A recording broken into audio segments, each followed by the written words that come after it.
तो चलिए आज एक बार फिर से बाल मंडली के सभी छात्रों का हार्दिक स्वागत। आज मैं इस वीडियो कक्षा में कार्बन के एक ऐसे अपरूप के बारे में चर्चा करने वाले हैं जो हमारे जीवन के हर क्षेत्र के लिए महत्वपूर्ण है। और हमारा आज का टॉपिक है टू नो डायमंड। आज का हमारा टॉपिक है टू नो डायमंड, अर्थात हीरा के बारे में आज जानना है हम कि यह रत्न ऑर्नामेंट्स कितना महत्वपूर्ण है मानव जीवन के लिए, किन किन क्षेत्रों में इनके प्रयोग हैं, इसकी संरचना कैसी है, निर्माण कैसा है, इसकी विशेषता क्या है, इसके प्रयोग कहाँ कहाँ होते हैं, इसके प्रकार कितने हैं, पर हमारी आज चर्चा होने वाली है। तो इस चर्चा को बढ़ाने से पहले मैं एक बार अपनी नज़र बाल मंडली के प्यारे छात्रों पर ले जाना चाहता हूं, जो आज की इस ऑनलाइन कक्षा में हमारे जो बाल मंडली के प्यारे छात्र मौजूद हैं वो साहित्य कुमार जी हैं। उसके बाद हमारे दूसरे छात्र के रूप में दिव्यांशु कुमार उर्फ झाला जी हैं, जो मास्क मेंटेन कर रहे हैं। साहित्य जी थोड़ी सी दूरी बना लें अपना तो बेहतर होगा। और आपका मास्क क्या हुआ आज, खैर छोड़िए। और कैमरामैन के रूप में सोम कुमार और तरुण जी का सहयोग चल रहा है। तो आज की इस कक्षा को हम आगे बढ़ाते हैं, क्योंकि दौर ही ऐसा है कि घर बैठे ही सब काम करना पड़ता है। खैर छोड़िए, जो हो रहा है अच्छा हो रहा है, इस चीज़ को समझने की ज़रूरत है। तो आज हम डायमंड के बारे में जानते हैं कि ये है क्या।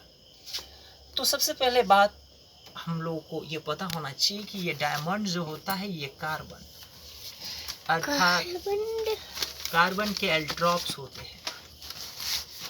कार्बन के मुख्य रूप से दो एल्ट्रॉप्स अर्थात अपरूप हैं, वो है हीरा और ग्रेफाइट। तो यहाँ आप देख रहे हैं स्क्रीन पे कि हीरा काफ़ी कठोर होता है, इसका वर्तनांक 3 होता है, कठोरता 10 होती है, बहुमूल रत्न है, विद्युत के लिए अचालक आता है। ग्रेफाइट के फॉर्म में आप देख रहे हैं कि ये काफ़ी मुलायम, लिखने योग्य, विद्युत का सुचालक होता है। यहाँ पर मैंने आपको बताया कि दोनों की प्राप्ति कोयले की खान से होती है। हीरे का निर्माण जो है 2 अरब वर्ष पूर्व 200 किलोमीटर की गहराई में अधिक ताप और दाब की स्थिति में रासायनिक प्रक्रिया के फलस्वरूप कार्बन का अत्यंत श्वेत वर्णों में परिवर्तन हीरा की प्राप्ति का मूल स्रोत रहा है। अब हम बात को आगे बढ़ाने की कोशिश करते हैं। हीरे में जो चमक की हम बात करते हैं तो पूर्ण आंतरिक परावर्तन, टोटल इंटरनल रिफ्लेक्शन के कारण हीरा चमकदार होता है।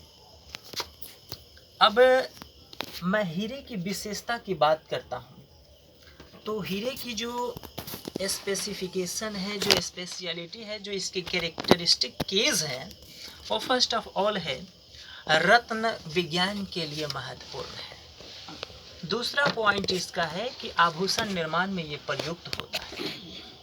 तीसरा पॉइंट कठोर धातुओं पर निशान और काटने के रूप में प्रयुक्त होता है। चौथा पॉइंट सौरमंडल के प्रभाव को कम करने तथा ग्रह नक्षत्र राशियों के प्रभाव को नियंत्रित करने में। अगला पांचवा पॉइंट है चिकित्सा के रूप में अनेक रोगों को मिटाने में इसका इस्तेमाल होता है। जैसे यहाँ पर आप देख रहे हैं कि निर्बलता, दुर्बलता, अतिसार, जीर्ण, अजीर्ण, कफ, पित्त, यहाँ पर देख रहे हैं ये निर्बलता का केस है, दुर्बलता का केस है। यहाँ ये अतिसार का केस है, जीर्ण, अजीर्ण, कफ, पित्त का, वात का, अनपच, मंदाग्नि, वायु, संतानहीनता, नपुंसकता, क्षय रोग, कुष्ठ रोग, शोथ, गलशोथ, पांडु रोग, पराम्यह, वर्ण, ज्योति, नयन रोग, मानसिक शारीरिक कमजोरी दूर करने के अलावे भगंदर, यक्ष्मा इत्यादि को दूर करने में इसका इस्तेमाल सराहनीय है। अब हम बात करते हैं डायमंड के प्रकार की बात करते हैं। जिस तरीके से 4 वर्ण होते हैं उन वर्णों के आधार पर भी डायमंड के प्रकार हैं। पहला इसका प्रकार है क्षत्रिय डायमंड। क्षत्रिय डायमंड की विशेषता है कि यह श्वेत वर्ण का होता है। इस पर लाल झुर्री अर्थात लाल छाया बनती है। ये अतुल बल प्रदान करता है और सभी प्रकार के सुख देने का काम करता है। ये क्षत्रिय डायमंड की विशेषता रही। उसके बाद ये ब्राह्मण डायमंड होते हैं। इनका भी श्वेत वर्ण होता है। इन पर भी लाल झुर्री होती है, लेकिन ये रासायनिक प्रयोग के लिए उपयुक्त होते हैं। तीसरा वैश्य डायमंड होता है, जिस पर पीला झुर्री होता है, जो स्वास्थ्य और धन और संपदा को प्रदान करने का काम करता है। चौथा शूद्र डायमंड होता है। यहाँ पर देख रहे हैं स्क्रीन टर्म्स चल रहा है। चौथा शूद्र डायमंड होता है। इस पर काली झुर्री अर्थात काली छाया होती है। ये स्वास्थ्यवर्धक और संपदाशाली होते हैं। तो इस तरीके से यहाँ पर 4 वर्णों के आधार पर डायमंड के 4 प्रकार हैं। अब इसके दूसरे वर्गीकरण में पहला आता है नर हीरा, दूसरा होता है मदा हीरा और तीसरा होता है नपुंसक हीरा। इन तीनों हीरों में नर हीरा काफ़ी उपयोगी और महत्वपूर्ण है। तो नर हीरा बड़ा गोलाकार होता है। इसमें कोई बिंदु कोई रेखा नहीं, अर्थात ये बिंदु और रेखा रहित होते हैं। यह चमकदार होता है।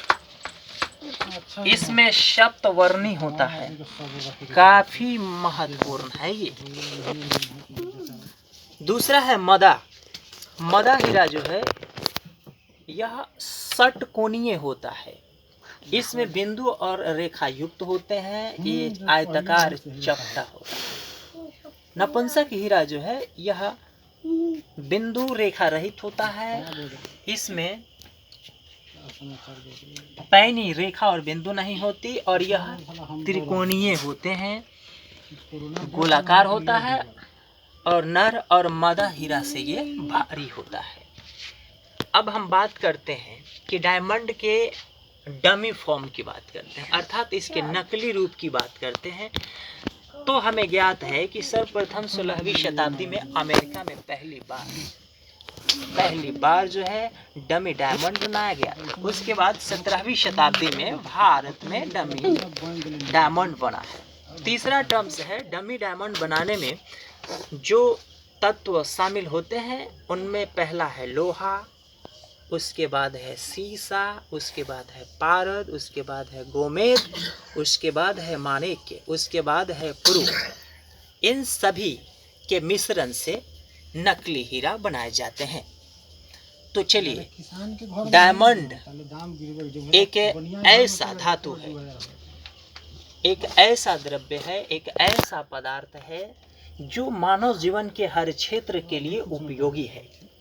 तो मुझे उम्मीद है कि डायमंड से संबंधित जितनी सारी आवश्यक जानकारियाँ थी वो इस ऑनलाइन वीडियो क्लास में आज की चर्चा में शामिल किया गया है। यह सभी विद्यार्थी के लिए काफ़ी महत्वपूर्ण होगा, काफ़ी महत्वपूर्ण होगा। तो चलिए, इस कक्षा में आज इतना ही काफ़ी। मुझे उम्मीद है कि यह जानकारी सभी विद्यार्थियों के लिए लाभकारी महत्वपूर्ण होगा। चलिए, तब तक के लिए